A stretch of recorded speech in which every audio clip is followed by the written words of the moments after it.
No nii, katkes enne lõppu ära. Õhtune äratus.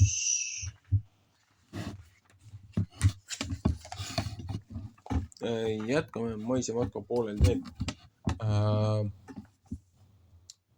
Kas mõtted ja soovid ka midagi loevad? Arvame, et maailm, mida kogeme, võrdub maailmaga, milles tegeleme, kuid arvestades muude loomadega on see ülikahtlane. Võime teha asju, mida me kuidagi ei taju, nagu mõni millimallikas oma ujumist või nimetame oma seisukohalt taipamata nende olu. See, mida nimetame mõtlemiseks, paistab meile toiming meis enestes, aga pole mingit tagatist, et ta mitte inimlikule vaatlejale ei paista hoopis muuna. Just sellepärast pole naeruväärne väide, et mõelda head midagi muudab maailmas, et ehitame sellega midagi. Meie soovidki võivad olla väga konkreetsed toimingud maailmas, mida meie ei taju, hoopis olulisemad kui meie teod meie kogetavas maailmas.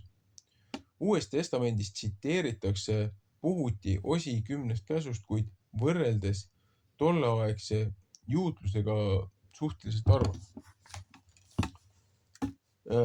Mis on parenees? Uue testamendi parenees kreeka keeles paraineo manitsema, nõudma. Vaata apostlite teod 27.9.22. See tähendab, manitsemine õigeks toimimiseks põhineb suurel määral juudi usu tarkuskirjandusest ja hellenistlikust populaarfilosoofiast pärinevatel kataloogidele, kus loetakse pahesid. Roomlaste 1.29 kuni 31, 13. Esimese Korintiuse 5.10. 6.9, teise Korintiuse 12.20, Galantiuse 5.19-21, Efesuse 4.31, 5.3 kuni 5, Kolossiuse 3.5.8, esimesed Timoteuse 1.0, teised Timoteuse 3.2 kuni 4 ja Voorusi, Galantiuse 5.22, Filippuse 4.8, Efesuse 4.2, ka Kolossiuse äkki 3.12, esimese Timoteuse 4.12, 6.11, teise Timoteuse 2.22, 3.10, esimese Peetruse 3.8, teise Peetruse 1.5-7.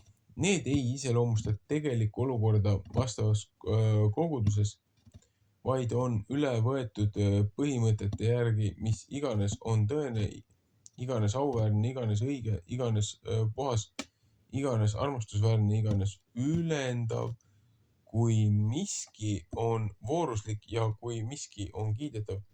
Just seda arvestage. Filippuse 4.8. Milline koht on dekaloogi uues testamendis? Osundatakse tavaliselt teisel käsulaual öeldud.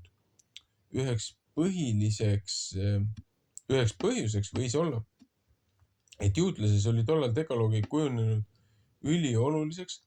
Taoline tagasihoidlikkus on märgiks sellest, et kristlased tundsid 10 käsu täitmisest ei piisa.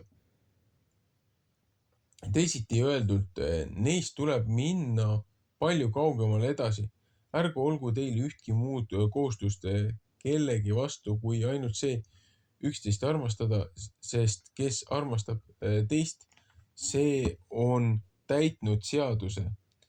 Sa ei tohi abielu rikkuda, sa ei tohi tappa, sa ei tohi varastada, sa ei tohi himustada ja mis tahes muu käsk on ju kokku võetuna selles sõnas armasta oma ligemist kui iseennast.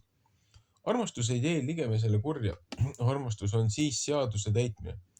Roomlaste 13.8-10. Võrdluseks Matteuse 19.18. Jakobuse äkki, JK 2.8. Kokkuvõtvalt seaduse lõpp on Kristus õiguseks igale, kes usub. Roomlaste 10.4. Millal muutus dekaloog uuesti oluliseks? Kristluses saavutas dekaloogi tähtsa positsiooni kirikus ja Augustiinuse tõttu 4. sajandil. Kristluse muutumisel riigi usuks kasvas kristlike hulk nii suureks, et tuli hakata jagama üksikasjalisi ja konkreetseid käske ja keelde. Ilmselt mõnel ajal tuleb ka endast mõistetavaid reegleid rõhutada. Kummatigi tuleb sinna kõrvale kinnitada, et see on ikkagi vaid väline, mida saab nõuda. Milline peaks olema inimesele vääriline eetika? Mahatma Gandhi, keda kristlus on tugevasti mõjutanud, ütleb, mu eetika mitte ainult ei luba, vaid otse nõuab, et ma tunnistaksin oma sulaseks pealahviga hobuse ja lamba, lõvi ja leopardi, mao ja skorpioni, kuigi need sulased ise ei tarvitse ennast selleks pidada. Range eetika, mis juhib minu elu ja peaks minu arvates juhtima iga mehe ja naise elu, paneb selle ühepoolse kohtuse meie peale, ühepoolse kohustuse meie peale. Ja ta on meie peale pandud sellepärast, et ainuüksi inimene on loodud Jumala näo järgi. See, et mõned meist oma seisundit ei tunneta, ei muuda asja vahest ainult nii palju, et sel juhul ei kasuta meie ka oma seisundi eeliseid. Nii nagu lõvi, kes on üles kasvanud lammaste seas, ei tunneta oma tõelist seisundit ega tapa seetõttu ka oma ega taipa seetõttu ka oma eeliseid. Ometi need on olemas ning momendil, kui ta sellest teadlikuks saab, paneb ta oma võimu lammaste üle maksma. Ükski lammas lõvinahas aga ei suudaks iialgi lõvi seisundit saavutada ning väite kinnituseks, et inimene on loodud Jumala näo järgi, pole tingimata vaja, et kõik inimesed ilmutaksid seda nägu oma isikus. Piisab sellestki, kui vähemasti üks inimene on seda teinud. Kas inimest päästab käskude täitmine? Inimene saab õndsaks uskumisega Kristusesse, mitte teatava koodeksi kohaselt tegutsemisega. Uskuda Kristusesse tähendab uskuda, et minagi lähen Kristuseks. Paulus ütles, mina olen ühes Kristusega risti löödud, nüüd ei ela enam mina, vaid Kristus minu sees. Aga mida ma nüüd elan lihas, seda ma elan usus Jumala pojasse, kes mind on armastanud ja iseenese loovutanud minu eest. Ma ei taha tühistada Jumala armu, sest kui õigus tuleks seaduse abiga, see tähendaks ju, et Kristus on ilma aegu surnud. Galantiuse 2.19-21 või puht juriidiliselt öeldud, pretsedent on olemas ja tee on vaba. Pole oluline, et mina ise teen järgi täpselt sama. Uskudes seda saan omaks Kristuse kogemusest. Minu lunastus ei avaldu üksnes mu tegudes, vaid uues olemises. Kuidas saab Kristus meid vabastada pattudest? Kui mina usun, et Kristus elab minu sees, siis ei vaja mina mingit koodi, ma lihtsalt teen tema tegusid. Teod on endast mõistetavad, aga sekundaarse tähendusega. Tõepoolest on tähtis, et olen uus kreatuur ja elan uut elu. Pauluse sõnadega, keegi meist ei ela ju iseenesele ja keegi ei sure iseenesele, sest kui me elame, siis elame issandale ja kui me sureme, siis me sureme issandale. Kas me nüüd elame või sureme, me oleme issanda päralt. Selleks on ju Kristus surnud ja jälle saanud elusaks, et ta oleks nii suur surnute kui ka elusate issand. Roomlaste 14:7-9. Kui aga mina ainult vabaneksin pattudest, siis vajaksin kohe uut koodi käitumiseks. Sel korral oleksid ikkagi tähtsad minu teod, mitte mu uus loomus, mida tegelikult pole olemas veel, vaid muidu ma ehitan alles oma tegudega teadmata, kas see kunagi saab kõlba.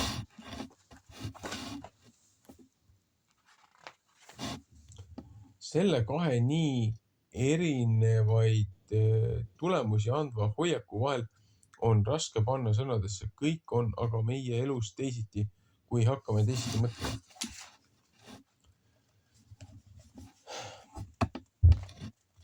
Kas seda mõtlemise mõju saab kuidagi piltlikult kujutleda?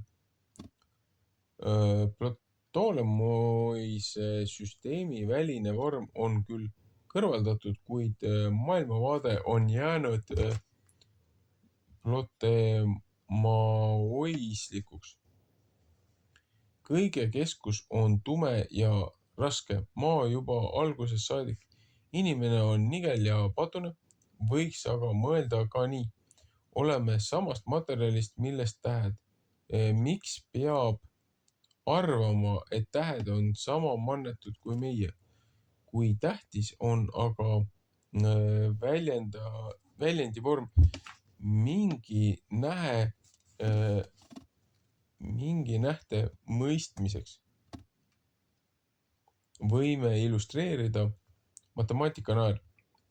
1/3 on sama, mis 0,333 ... Esimene on lõplik suurus, teine vaid lähenemisväärtus, kuigi definitsiooni järgi mõlemad võrduvad. Milleks on vaja Moosese seadust? Moosese seadus on olnud inimeste kasvataja Kristuse poole. Enne usu tulekut me olime aga seaduse valvealustena vangistatud usu ilmumiseni tulevikuks. Nõnda siis on seadus olnud meie kasvatajaks Kristuse poole, et me saaksime õigeks usust. Et nüüd aga usk on tulnud, siis meie ei ole enam kasvatajal. Nüüd te olete ju kõik usu kaudu Jumala lapsed Kristuses Jeesuses, sest need kõik, kes teie seast on Kristusesse ristitud, on Kristusega rõivastatud. Ei ole siin juuti ega kreeklast, ei ole siin orja ega vaba, ei ole siin meest ega naist, sest teie olete kõik üks Kristuses Jeesuses. Galantiuse 3:23-28.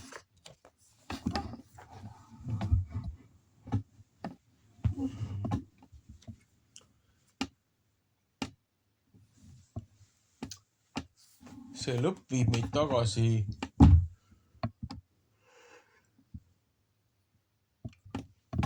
kas see on eelmise nädala õpetus äkki 12. õpetusnädala osa.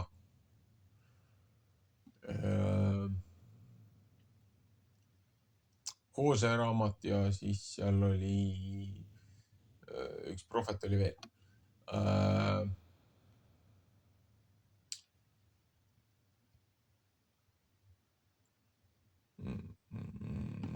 Ühesõnaga ühes osas seda lugemist teha ei saanud viimast. Alarmiga kogemata panin video kinni alarmi välja lülitamisega.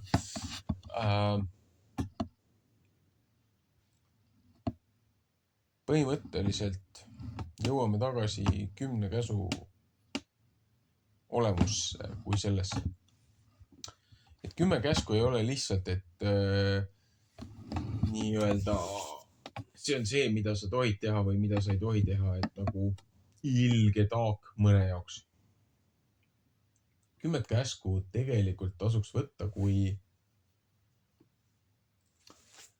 abieluvannet.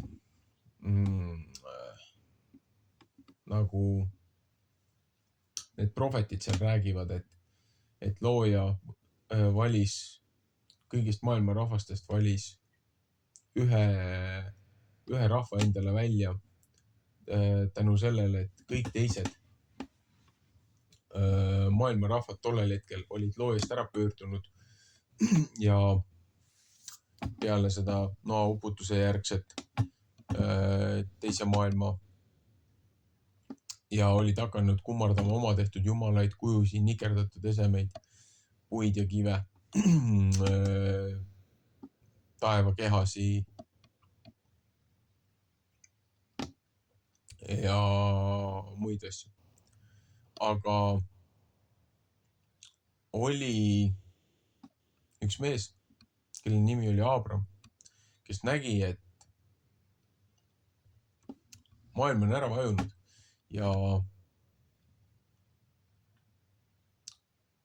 hakkas otsima loojat, et nagu looja ei saa olla ju need puidust ja kividest nikerdused, mida ta isa tegi. Ja paljud teised kummatähid, neid liikumatuid kujukesi ja neid muid asju. Ja ta hakkas otsima loojat. Ja looja ilmutas ennast temale. Ja samas ta sai ju Shemi, see on siis Noa poja ja siis Shemi juures ju õppida.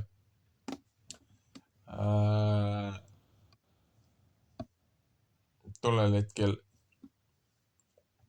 oli ju Shem nii-öelda legaalne juriidiline ülempreester, kui Abram tema juures õppis. Ja looja kutsus ta ju välja. Abram läks ju peale oma eksiilis olekut isamajja tagasi ja hävitas ju kõik need kujud isamajas. Ja kuningas lubas ta ju ära tappa, aga Abram pääses, looja päästis ta. Ja Abram manitses küll teisi looja poole tagasi pöördumisele, kes jälgisid Abramit, lootes, et ta on lihtsalt tugevam maak kui need, kes olid kuninga augu ajas. Mõningad jälgisid Abramit tõsimeeli, aga see selleks. Abram tõotas järgida loojat ja käituda õigesti. Looja tegi Abramiga lepingu ja lubas seda Abramile, et tema järeltulijad pärivad maa. Ja hiljem mitte ainult vereliini pidi, vaid ka need, kes tegid Abrami tegude järgi ja nende õpetuste järgi, mis ta loojalt sai. Hiljem ju Abrami poeg sai veel poja ja tema lapsed jätkasid seda lepingut.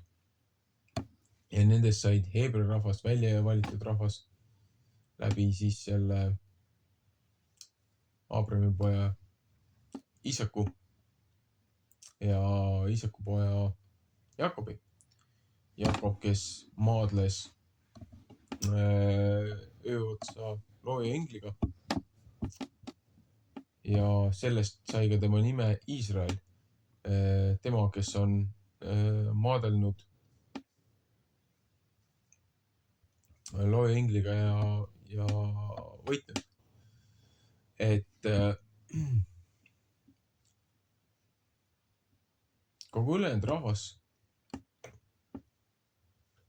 kõik need hõimud, kõik need, kes sealt välja kasvasid, Jakobi 12 poega ja tütar. Nendest edasi kasvas ju välja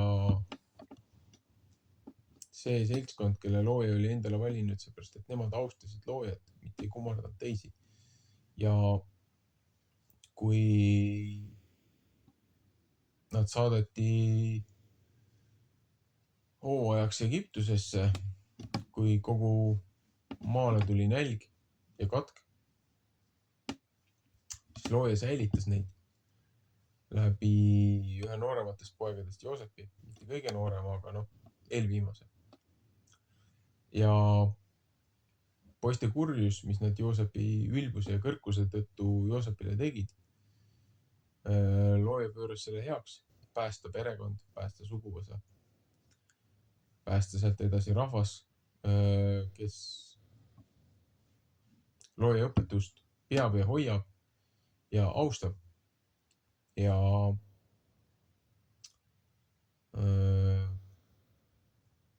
paasapühade aeg, kui nad Egiptusest välja tulid, suurte imede ja vägitegudega looja poolt, mõnitamaks kõiki neid jumalaid, 10 peajumalat, kelle vastu oli iga katk oli suunatud või iga kohtumõistmine oli suunatud Egiptuses. Kui nad sealt lõpuks välja tulid ja viimasena siis kõrbes ekslesid, et neid manitseda ja trööstida ja see viimane joinakus sealt välja saada. Et alati oli neil mingi probleem ja alati üritasid nad oma pealt käituda, aga looja saatis siis Moosese läbi need 10 sõna. Ehk siis need ei ole mitte ainult lihtsalt 10 käsku, et tee seda või ära tee seda, aga see on kui leping looja oma rahva vahel, kui nii-öelda mehe ja tema pruudi vahel, kui tuua see võrdlus. Et nii peigmehe kui mõrse. Et need on minu 10 tõotus sulle.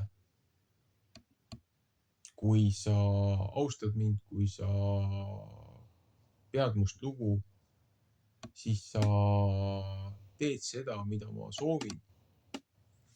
Ja see, mida ma sult soovin, ei ole ka ülekohtune ja ebaõiglane. Et austa loojat, kui et tema on su ainus Jumal, kõige kõrgem. Et pea temast lugu, armasta teda kogu oma hingest ja kogu oma südamest, et sul ei ole teisi jumalaid peale tema. Mis saaks sellest keerulisem olla? Sama vannet ju põhimõtteliselt annad oma kaasale. Teine, et sa ei tohi teha omale iidoleid, nikerdatud kujusid nendest teistest jumalatest. See on juba põhimõtteliselt 3. käsk, aga teine käsk on see, et sul ei tohi olla nagu teisi jumalaid. Et sul ei tohi teisi jumalaid olla ja sa ei tohi nende ette kummardada. Nagu elementaarne.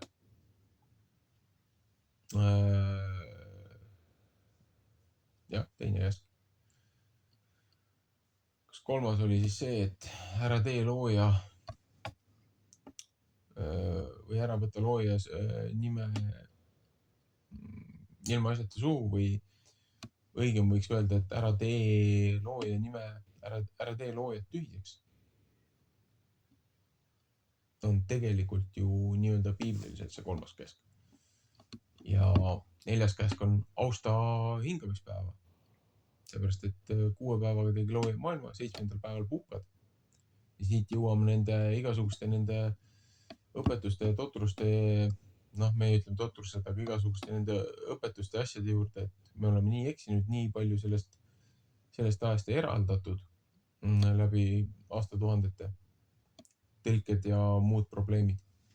Aga kui sa jälgid 7 päeva reeglit, et 6 päeva töötad, 7. päev puhkad, 7. päev on hingamispäev, sa ei saa seda arvestada ei kuu järgi ei ainult päikse järgi, aga sa pead arvestama nagu looja kosmilist kella, kalendrit, et päike oli päeva jaoks, kuu oli öö jaoks, tähed ka taevasse, et kõik need kokku annavad selle süsteemi, aga päike kihutab ikkagi meie aastat ja peale langust asjad muutusid, et ei ole ainult 360 päevane aasta, nagu oli enne noa uputust, vaid nüüd on 364 päeva pluss siis liikpäev on ju 365,25. Aga 7 päeva reegel, et iga teatud aja tagant selle arvestuse järgi pead lisama liignädala, liigpüha, 7-päevase püha, et mitte murda 7 päeva reeglit, seepärast et kui sa hakkad lisama ekstra 13. kuud, mida hakati vangistuses tegema, kui hakati kuud kummardama, seepärast seda nõuti vallutajate poolt, siis see 30 päeva ei jagune 7-ga ja sa rikud 7 päeva reeglit. Ja kui sa hakkad uue kuu järgi seda tegema, et iga 7., 14., 21., 28. päev, siis sul on kohati 3 päeva, kus sind ei tohiks üldse eksisteeridagi, et sa saaksid uuesti seda 7 päeva tsüklit tähistada. Need sihilikud segadused ja eksitused, mis on juurde toodud, on vaenlase rünnak. Sind loojast eemale saada, sind tema austusest eemale saada, sind tema lubadustest eemale saada, et lubadustega tulevad õnnistused, et pea hingamispäeva. Austa seda, et sul hästi läheks ja järgmistesse generatsioonidesse, et su maal oleks rahu, et sul oleks leib laual, et su pere oleks kaitstud. See ei ole raske. Ja sealt juba edasi läheb, et austa loojat, armastada teda kogu oma hingest ja peada tema seadmisi, mis on looja armastamine. Kui sa täidad tema käskusi ja hoiad neid. Ja sealt edasi tulevad ju abielu. Enne abielu on see, et kui on see puhkepäev, hingamispäev, et ei ole pühapäev. Palun vaadake, palun uurige. Et austa oma vanemaid, austa oma ema, isa, pea nendest lugu, et su elupäevad pikeneksid, et sul oleks kõik korras. Aga jah, kui vanemad teevad midagi, mis ei austa loojat, siis see asi tuleb välja kutsuda. Tuleb vanematel selgeks teha, et näete, te olete oma traditsioonides asjades, olete natukene eksinud, et oleks vaja teatavad korrektuurid teha, et teadmatuses saadud teadmised ja traditsioonid pimeduses, teadmatuses, lolluses edasi kantud, et tasuks nendega tegeleda. Austama vanemaid, nii korras. Ja sealt edasi tuleb ju abielu. Ei tohi abielu rikkuda. Mõistlik.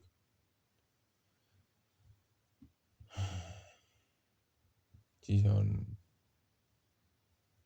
ära tapa. Jällegi, ära varasta. Ära imusta siis naabri vara.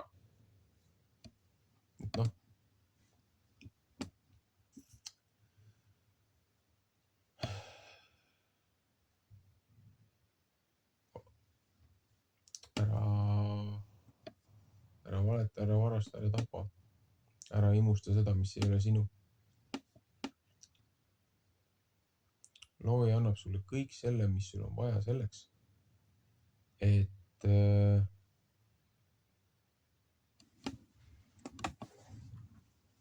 edasi minna.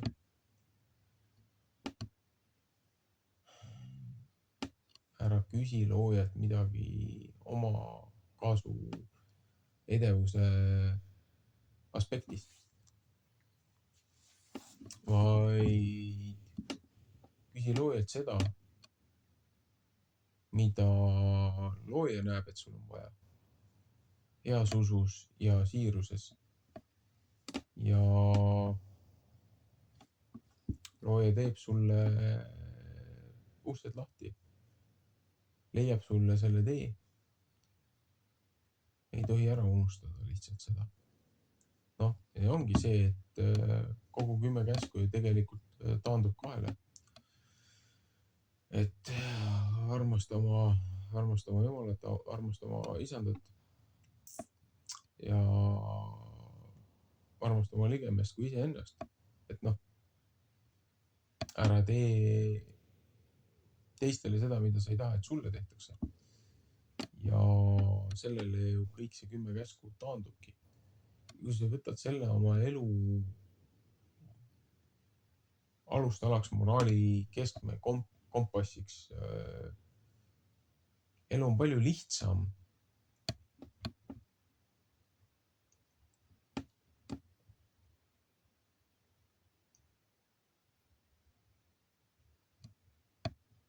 Aga ei. Meil on vaja elu keeruliseks elada, seepärast et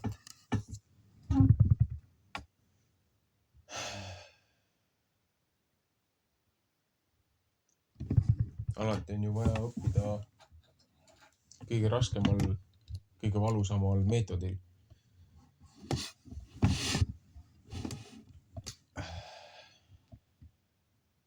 Läbi rägastiku.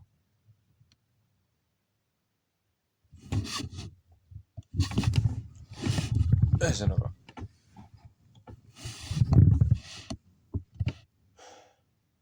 Milleks on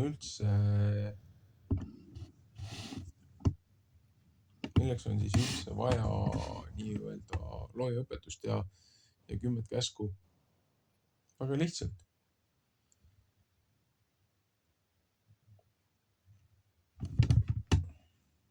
Selleks, et sul omal läheks hästi.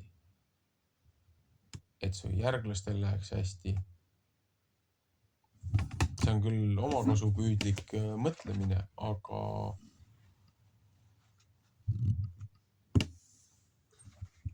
kui sa peaksid terve elu valetama ja varastama ja petma ja tapma, et saada seda,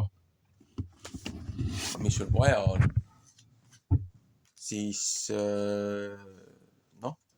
ütleme niimoodi, et need inimesed, kes selliste kommete järgi elavad, need ei saa südamerahuga õhtul magama minna, et kui järgmist päeva ei tule. Et nendel ei ole just kõige kergem uni. Nad peavad kogu aeg muretsema selle eest, et nad vahele ei jääks. Et nad karistust ei peaks kandma oma ülekohtuste tegevuste eest. Aga kui sa püüad oma elu õigesti elada, mitte nende elementaarsete asjade vastu eksida, siis tegelikult see elu muutub palju kergemaks, palju lihtsamaks ja imekombel isegi rõõmsamaks. Nii kurb ka, kui see ei ole alguses. Seepärast, et kui sa kogu sellest maailma virvarrist ja nendest igasugustest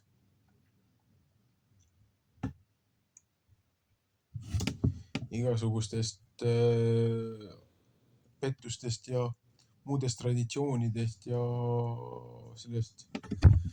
kogu sellest jamast välja tuled. See esimene pinna peale tulek, et õhku saada, ennem kui sa õpid nagu nii-öelda ujuma. See on raske. Aga kui sa sellest juba läbi murrad,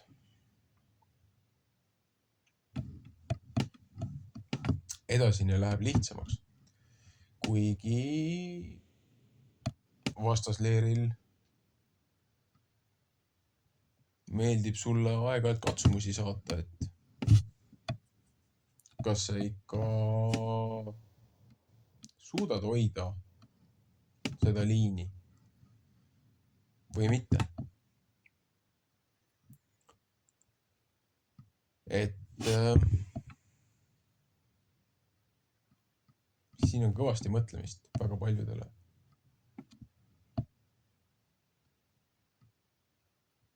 kaasa arvatud iseendale. Me kipume unustama, miks me oleme selle tee valinud, mida me käime.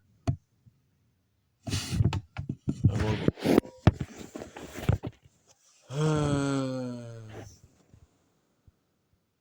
Järgmine osa on siis sakramendist ja Jumala armust.